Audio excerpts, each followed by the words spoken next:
Hey guys, and welcome back to another episode of Travis's Musings.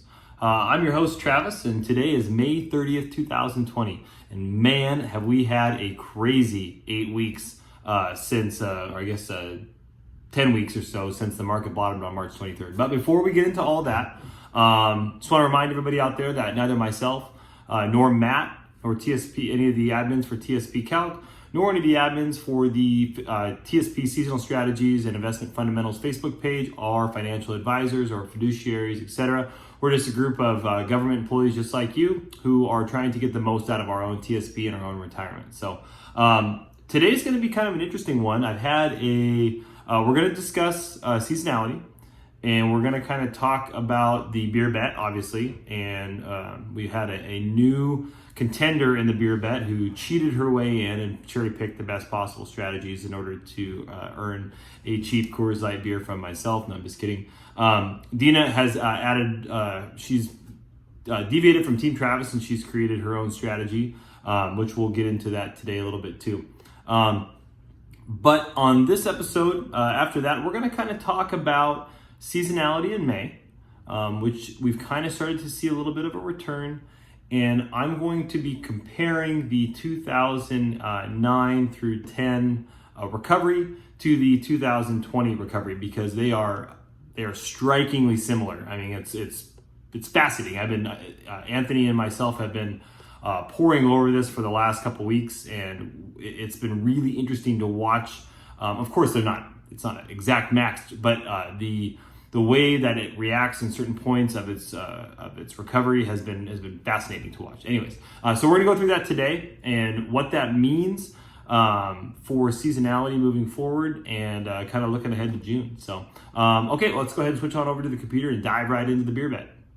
Okay, guys, and we're over here at TSPcalc.com, and I've went ahead and put myself, the rest of the Beer Bet members, and the C Fund and S Fund up as a comparison chart here for benchmarking against each other, so we can kind of see what's going on. So you can see that all of us are losing to the C Fund, while Matt and Dina have nipped the S Fund.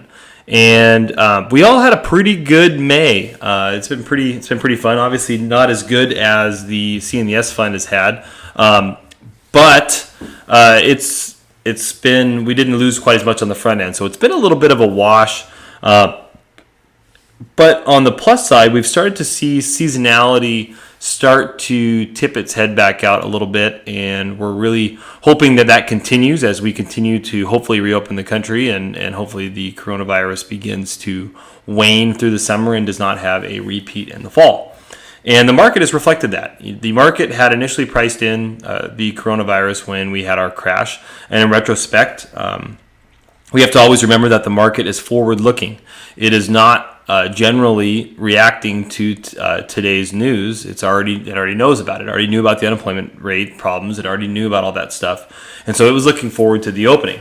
And so here we are rolling into the opening, and we're really going to kind of take a look and see how the open goes. And the market has been pretty optimistic about that. And so we're going to kind of see how that is moving forward. But in the meantime, we can kind of take a look at what seasonality says and compare that to what I kind of found interesting on the S&P 500 chart recovery comparison from the 09 and 010 recovery to the present 2020 coronavirus crash and now recovery. So let's go ahead and scroll down and take a look at the trading day comparison tool for June. And you'll note that myself and Dina have a major divergence this month from Jaron and Larry. Matt, of course, being all equities, is in S Fund for the entirety of the month. But myself and Dina are going to be in G, and Jaron and Larry are going to be in F. And so we will get a little bit of separation, obviously, this month. And if you notice, Dina's actually coming back a little bit early, and then she will be vacating back to the G Fund for on the last day of the month. So it's going to be kind of interesting to kind of see where the separation happens, and I'll start planning what type of beer that I would like all of these individuals to send me. So that being said, and all joking aside, let's go ahead and roll over to Thinkorswim, and we'll take a look. So this program here is Thinkorswim. It is a free program associated with TD Ameritrade for a personal brokerage account, and it is bar none the best free program that is out there on the internet. All you need to do is have a free account with TD Ameritrade, and you get access to this really, really, really powerful tool. I'd highly recommend anybody to do that. I try to get all my friends that have started trading to kind of take a look at this and use this as a trading platform. I don't get any kickbacks. It's by far the best one I found. So here we go.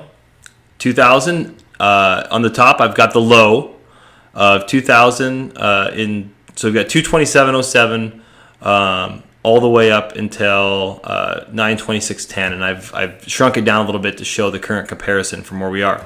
So the low in 2009 was on March 9th, 2009, which I also thought was kind of ironic since we were March 23rd was our low. And so I've used two different charts here, the SPX and the SPY. They're the same chart, they're just different. They're different fund purchases on it. They have different values, but they're the exact. They all match the S&P 500. The reason I did that is so I could do different drawings on different charts, and so they weren't overlapping. So you can kind of see right off the bat that they kind of look the same. We've got a nice little run up and a pullback, and then a run up, and a nice little run up. You got some of the same humps. You even have you count 1, 2, 3 humps here, and 1, 2, 3. It's fascinating to me, and so especially as you get towards the end. You can see that in 2009, it didn't quite hit the 62% retracement like it did here. It's lagging a little bit. It's been lagging about the whole time. Let's back up a little bit. You can actually, the first thing that I found interesting is in 2009, you can see it came up and it tested the 23.6 retracement line repeatedly before taking off. And we did the exact same thing. We retested the 23.6% retracement line multiple times, and then we took right off. Anthony and I actually got into a discussion on this the other day does the market test the Fibonacci lines because we assign value to them at some point or in its history, or is there real market trends that have evolved and that we have identified through it? It was kind of, like I said, it's the chicken or the egg argument. It's been it was just kind of an interesting exercise Anthony and I went through. So you can notice here that as we have raced on ahead in 2009, we came up here to the 1200 mark, and I'm going to try to zoom in as close as I can here. And you can see we wicked up here to 1219, and we ended up closing at 1217. So I found that a little bit significant because Anthony and I have been discussing a lot about significant numbers, and I'm going to go ahead and make a guess at that time that 1200 was a nice round significant number, and it was above the. Let me back out here a little bit. I don't want to back out too far. Let's see here. I don't want to ruin the surprise here. So it was above. Dang it, I didn't go too far back. Sorry. It was right at the 61.8% retracement. And so you can see that we've kind of gone above our 61.8% replacement, but our nice round number was 3,000. And the 61.8 was 292. So there's two different numbers that you two different lines or two different resistance points you can kind of take into account there.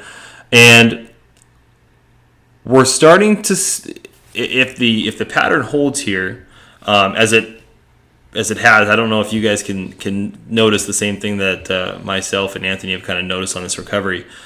Here's what I have found interesting. So let's zoom out a little bit and let's evaluate. So it comes on out here to the 61.8%. So I'm going to zoom in from where we left off. Came up to that 1226 line, and all the way up until the end of June, it actually had a 20 plus percent retracement back to the 38% line before it rebounded again. And I have found that really interesting how it matches even the time frame that we're in right now. Has matched up with 2009, and it'll be interesting to see if seasonality continues. If we start having some problems during recovery next month, we could see a retracement. And I don't have a crystal ball, and I'm not saying that the market's about to crash. I'm just making an observation and tying it back to seasonality that I found pretty interesting.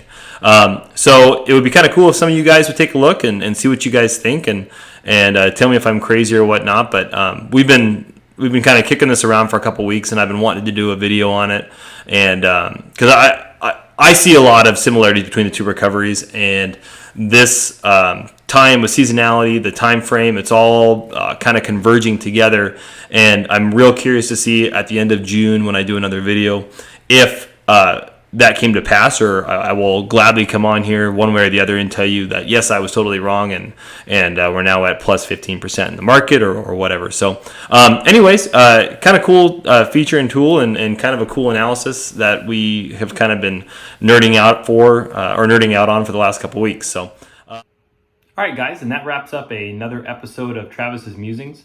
Again, I'm not saying or predicting that the market is necessarily going to retrace 20% in the next coming month. I just found it interesting that as we head into what Brian calls the unfavorable period of seasonality, that the charts, which appear to me to be tracking relatively similar on recoveries between 2009 and 2020, I found that interesting that as the chart lines seem to match up, and as we head into June, which was the same month that they had that 20% retracement, that we're kind of looking like it could be lining up. And now I'm finishing this video on Sunday, and I'll be future should be coming out here in an hour and 15 minutes. I'm going to be curious to see what we're looking at for Monday morning. We had the riots over the weekend, of course, and see how the market reacts to those. And then as we roll into Wednesday, when most of the popular strategies, of course, head to the G or F fund, it'll be interesting to see how seasonality plays out in June, and if we've got some seasonality back in the market or not. So anyways, take care, be safe out there, guys, and I'll talk to you later.